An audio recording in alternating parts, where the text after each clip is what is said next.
Alright, we are back with the second part of the overall top 100 NBA players of all time list. I will put the primary part in the end screen, and in this video I will cover numbers 89 to 80. So with that being said, at number 89 I have none other than Paul George, a forward who has played from 2010 to the present day. He last played with the Clippers and is currently on the 76ers active roster after garnering a massive contract and moving on from LA. He also spent time with the Pacers during the early parts of his career and was then traded to the Thunder from that point. Obviously, Paul George at this point is considered one of the greatest two-way players the league has ever seen, and to think that once upon a time that didn't even have a chance of coming true, as early in his career, when he was still a Pacer, he was playing in a USA Olympic basketball showcase in which he suffered an ACL tear that kept him out for an extended period of time and could have seriously ended his career, given the fact that medical advancements and those inventions in health in the sports field were still not truly what they have become over the past decade plus. At this point, he has averaged 20.8 points per game, with 6.3 rebounds per game, 3.7 assists per game, on 44% shooting from the field, and 38.4% from beyond the arc. It is safe to say that he has bounced back from that injury better than ever, becoming the most improved player in the 2012 season, becoming a 9-time All-Star, starting in that same season, and lastly, in the 2023 NBA season. He has been a 6-time All-NBA team member, mostly with the third team, having his last appearance with them in the 2020 season. He averaged 2.2 steals per game in 2018, which led the league, and has made the off-defensive team 4 times, even split on the first and second teams, and his last appearance was in the 2018 season. Now, he's always had consistent performance in the regular season as one of the best players in the league during that time, and in that same 2018 season, he finished 3rd in MVP voting, while becoming a massive piece alongside other notable players on that team, in hopes for a championship were high with that squad. However, like the majority of his career, he has been an underwhelming, inconsistent playoff performer. Let's just call it for what it is, especially with the Thunder. I mean, he, in back-to-back seasons with them, suffered a first-round exit at the hands of a rookie Donovan Mitchell, and suffered a first-round exit at the hands of Damian Lillard and the Portland Trailblazers, in a gentleman's sweep that saw the final shot be a game winner on him by Damian Lillard in Portland, Oregon, to close out the series. Truly embarrassing fashion. It got even worse when he got to LA, and it ended horribly. He departs from a Clippers team that is now decimated and has only a player that will be mentioned on this list later on, and quite literally rejects like Kevin Porter Jr., like Josh Primo is with that squad, Kai Jones is with that squad. They are full of rejects. And what do they have to show for it? They did not get a single championship during that time. Not at all. Now, they still didn't even make they made one conference finals appearance. That was it. No NBA finals appearance. Clippers still have yet to do that as a franchise. And for what it's worth, Paul George, when he was playing for the Clippers, he was a threat for them when he was healthy. But injuries in general during this time especially hurt them in the postseason. He was almost never available for them. And if he was inconsistent when it mattered the most. He's had his fair share of playoff struggles, and you, in his case, only have a sliver of a chance to make something happen in Philadelphia, or otherwise, it's just going to be one of the more disappointing careers. He came back from a lot. That's well respected. Don't get me wrong. But you want to see a player like that get the ultimate prize in championship, or get somewhat close to it, and it doesn't even feel like he has. So he has just this much of a chance to make it happen as a 76er. Let's see what he can do. Nonetheless, for what he's done up to this point in the regular season, I have no problem giving him this spot.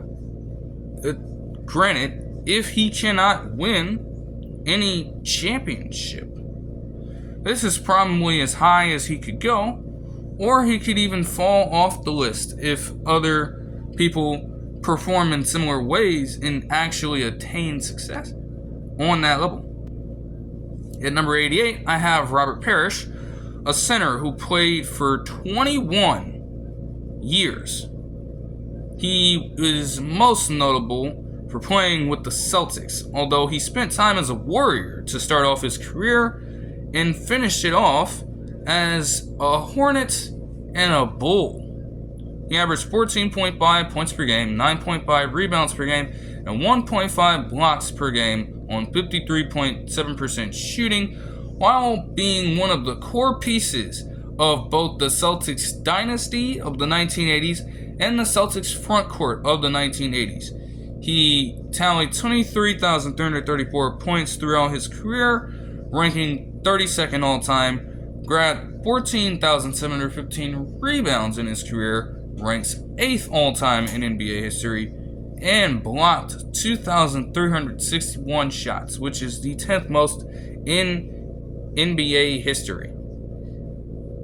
With that being said, the best ability a player can have is availability in any sport, and he played the most overall games in NBA history at 1,611.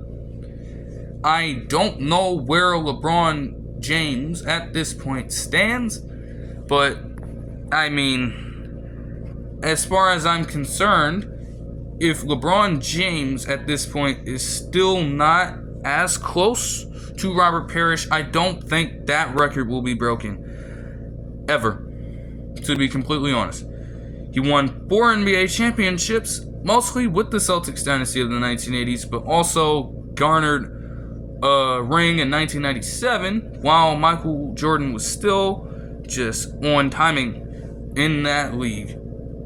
In 1996, he was named one of the original 50 greatest NBA players, and also made the NBA 75th anniversary team in 2022, while being inducted into the Hall of Fame. He was a 9-time All-Star for his contributions throughout the 1980s decade, and made an All-NBA team twice. At number 87, I have Bobby Jones, a forward who played for the Denver Nuggets and 76ers from 1974 to 1986. He averaged 12.1 points per game, with 6.1 rebounds per game and 1.4 blocks per game on 56% shooting from the field. While he only made an All-Star appearance 5 times throughout the 1970s and 80s, his placement here is primarily because of his defense, and he is recognized as one of the better defenders of his time, a time in which the NBA was going through financial hardship and players were fighting for their lives on and off the court as multiple teams, and players were found using drugs during this time as well. There was a lot of hectic chaos going on, and the era was extremely tough, seeing rise to some very wild situations and fights. Nonetheless, Jones was an 11-time All-Defensive Team member, including first-team appearances from his rookie season all the way to the 1983 season consecutively, and made the second team in 1984, while also getting a Six-Man of the Year award in 1982 and an NBA championship in 1983. He became a Hall of Famer for his contributions, and I can say that if you were able to see him play during this time, the numbers don't truly display everything. I mean, steals for a good portion of his career weren't even recorded yet. So you can imagine just how good he had to have been on the defensive side of the ball as an absolute anchor if he made it 11 times and was regarded as one of the 5 best and the best at his position 10 straight times? Come on, that's ridiculous. That's insane. I don't know if one can truly match that in this day and age. I would find it hard to believe. Number 86, I have Chris Bosh. Why is this? Majority of his impact came when he was a member of the Miami Heat. Still, overall, it can be recognized that he, in this period of time from 2003 to 2016, playing for the Raptors as well, his career was one to look at for sure when you were talking about players who revolutionized the game in some way. Now, obviously, his career coincided with that of Dirk Nowitzki's, and obviously he had a greater impact when it comes to the changing of the guard from the traditional big man to the stretch 4, stretch 5 archetype. But Bosh was right up there in these discussions and was certainly making waves. The Raptors were just such a terrible franchise at that time that we didn't really get to see that impact until later in his career. Even though from the 2005 season to 2015, he made 11 straight All-Star appearances and made an All-NBA appearance in the 2006 season on the second team.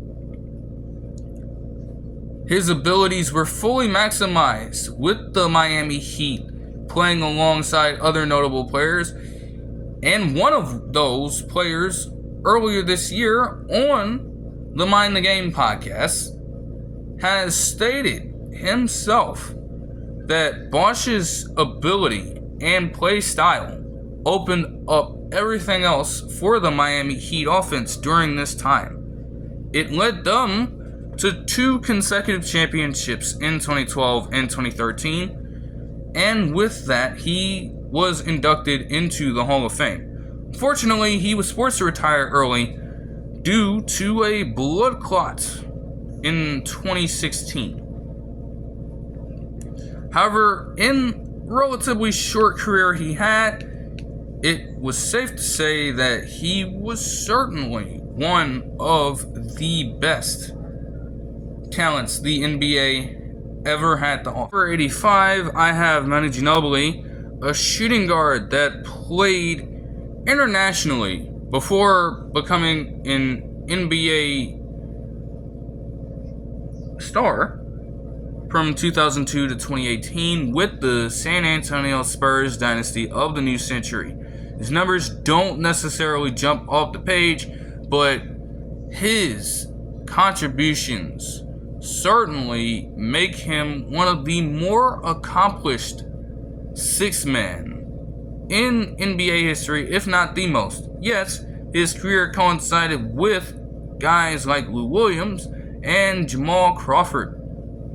But the fact that he was able to make an All-Star appearance 2 times, an All-NBA team 2 times, winning a 6-Man of the Year award once, and also tallying 4 NBA championships over the course of a decade plus, with those other 2 players I just mentioned not winning a single one.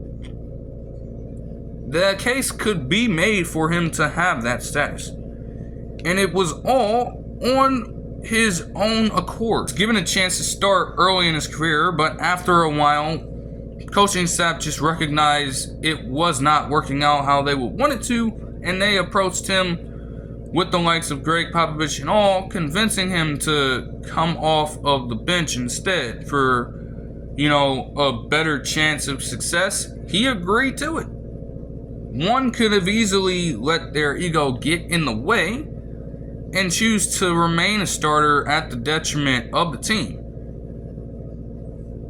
And yet that sacrifice, the ultimate sacrifice, paid off. If he does not do that, it is very different in terms of how this dynasty could have turned out. As dominant as Tim Duncan was, and as damn good of a point guard as Tony Parker was, I don't know how much success those guys would have had if Ginobili didn't choose to do what he did. Because it forced other role players on the team, like Ginobili, like Bruce Bowen, to buy into their role over the course of time. And Popovich, at that point, everybody was bought in. They would listen to whatever it was that he had to say.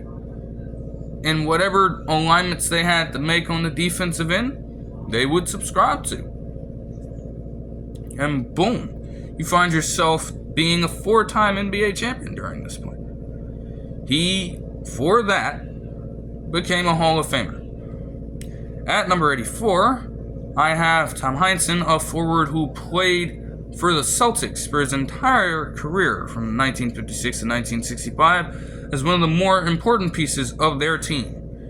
He averaged 18.6 points per game and 8.8 rebounds during this time, becoming a 6-time All-Star and making the All-NBA team 4 times as a second team member from 1960 to 1963.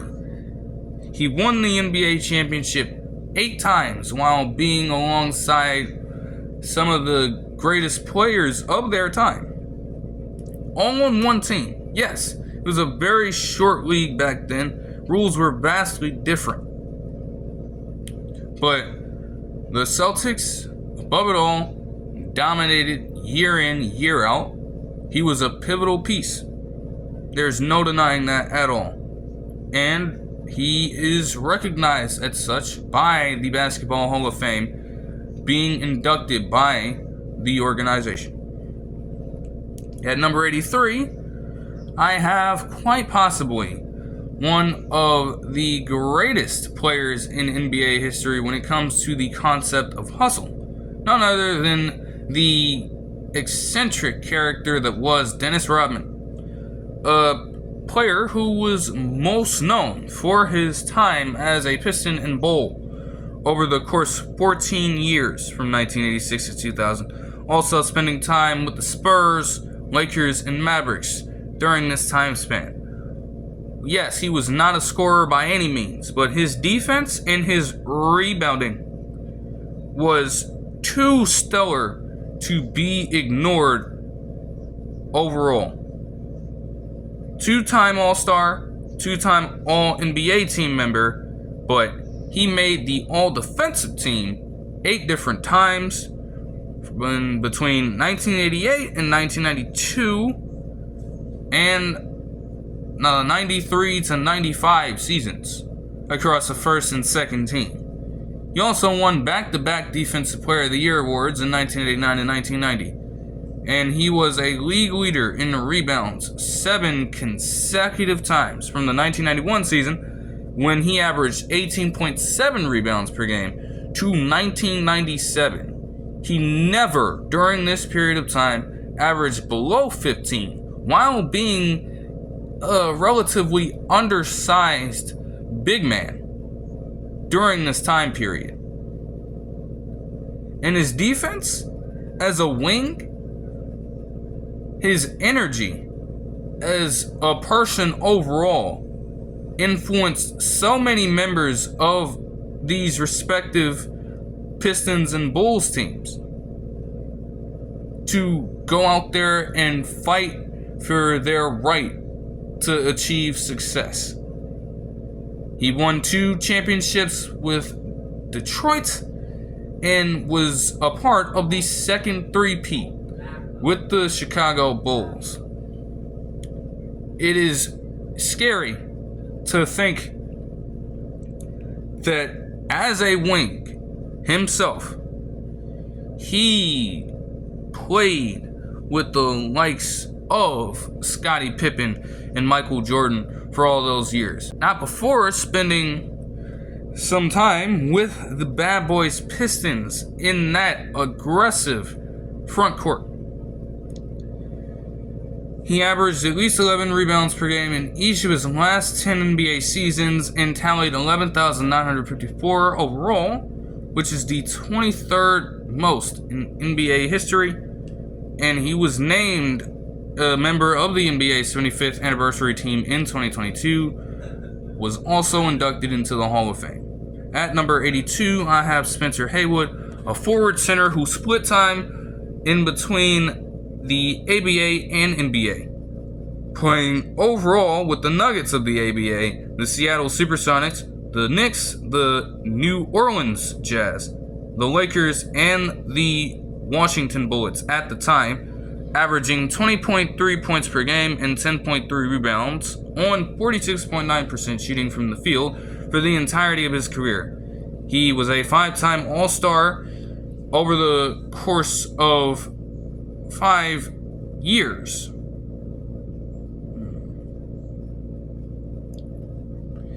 He was a 5-time All-Star while playing in both leagues, and was a 4-time All-NBA team member and a 1-time All-ABA team member, winning Rookie of the Year and MVP in that same season in the ABA with the Nuggets. He was also an All-Star Game MVP in 1970.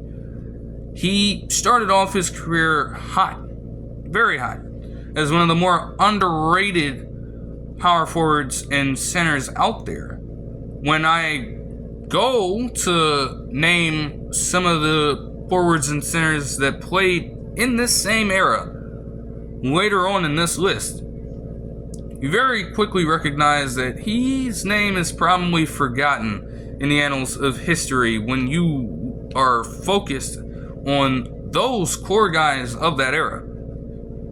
However, you can't deny that he was fairly dominant during this period of time. However, by 1980, he was rendered very ineffective. He was riding on the bench in Los Angeles and actually won an NBA championship with them. While he doesn't have a Hall of Fame nod, and while he was not named to the 50 greatest players list or the NBA 75th anniversary team list, he was regarded as a member of the ABA all-time team. One of the greatest players to ever play in that league before it went defunct. At number 81, I have Grant Hill, a forward guard who played for 19 years. Most known on the Pistons and Magic, but he also spent time in Phoenix and with the LA Clippers later on in his career. At this point, Grant Hill is probably one of the greatest what-if stories out there, because in 1994, he started out as a rookie sensation with the Pistons, and by 1996, he was already placing third in MVP voting. He made the All-NBA first team and got an All-Star nod, while averaging 21.4 points per game, 9 rebounds per game, 7.3 assists per game, and 1.8 steals per game over the course of that season. However, the story of his career is truly one marred and I mean marred by injury. As young as he was, by the mid-2000s, he was never the same player he once was. He clearly lost a step. And when I list off all of this, you cannot be surprised as to how that came to be. Now, before all of this, he was a 7-time All-Star early in his career, and also making one in 2004, which ended up being his healthiest season in the early 2000s. He played 67 games. He also made the All-NBA team 5 times, all in the 1990s. However, when the 2000s came, the bug started striking him whenever it felt right in this situation, if that makes any sense. In the 2000 season, he missed 78 games. In 2001, he missed 68 games. In 2002, he missed 53 games and missed all of the 2003 season. 2004, like I said, was his healthiest season, but in 2005, he was right back to missing 61 total games. Now, for his career, he finished with averages of 16.7 points per game, 6 rebounds per game, 4.1 assists per game, and 47.3% shooting from the field. Granted, he never achieved the playoff success at all, even when he was available. Still, one has to wonder what could have happened with some of the teams he played for if he was available for the entirety of a season. Give him an opportunity to play an entire season healthy and get his team to the playoffs, see what he's capable of. We never got to have that happen. Still, he produced a very solid career overall and was regarded as one of the better talents of the era in which he played by many of his peers, being named a Hall of Famer. Granted, when you look at his stats face value, you may question it. And the Basketball Hall of Fame has very weird standards for who they induct and who they don't. However, I can't argue with that, because it can't be taken away from him. It's not like they can remove it. They can't revoke it. He hasn't done anything also to make them even consider removing him from the Hall of Fame, because he's also won awards for sportsmanship and has taken on a very storied career after as a broadcaster, and actually as one of the key members of Team USA in terms of the selection process. So there's almost no way they'd repeal that now. For 80 though, something a little less debatable, we have Wes Unseld, a center who played for the Bullets, both in their years as Baltimore and their years as Washington, from 1968 to 1981. A relatively short career in which he averaged 10.8 points per game and 14 rebounds on 50.9% shooting from the field. However, even with the limited amount of time, he was fairly accomplished and a lot more than majority of his peers. I mean, he is the only player in NBA history to win a Rookie of the Year and MVP award in the same season in 1968, while also making the first team that same year. He was a 5-time All-Star and led the league in rebounds once. He also, in 1978, won an NBA championship and was a Finals MVP in the same season. He has been regarded as one of the 50 greatest players in NBA history in 1996 already, and posthumously was named a member of the NBA 75th anniversary team in 2022. He was also inducted into the Hall of Fame. His numbers will never be regarded as flashy, but when it comes down to a player like him, he was willing to do the dirty work for his team. It almost never led to enough winning because the Bullets outside of him were just really, very inconsistent, to say the least. However, when they were able to win,